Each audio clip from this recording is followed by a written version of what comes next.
সারা জীবন থাকতাম। কেমন আছেন?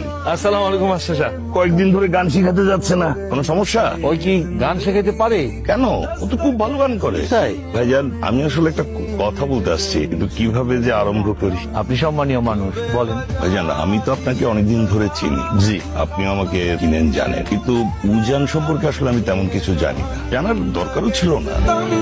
আসলে ওই আমার বড় মেয়ে আর উজান পরস্পরকে পছন্দ করে। পছন্দ করা খারাপ কিছু না, তাছাড়া ওরা বড় হয়েছে, কিন্তু বাবা হিসেবে তো আমার কিছু জিনিস জানা দরকার। তাই আমি আপনার কাছে এসেছি। আপনি আপনার ছেলে সম্পর্কে বলেন, আমি আপনার থেকে শুনে এই সম্পর্ক নিয়ে আগাবো।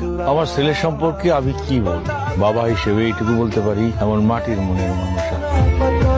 ওর এত প্রতিভা থাকতেও আমরা একা হয়ে যাবো দিকে আবার শহরে যাই, আমরা ওর পাশে দাঁড়াইতে পারি না। অন্য মানুষের কাছে আমার ছেলে কি আমি জানি না, তাই আমার ছেলে আমার কাছে সোনার টুকরা ছেলে।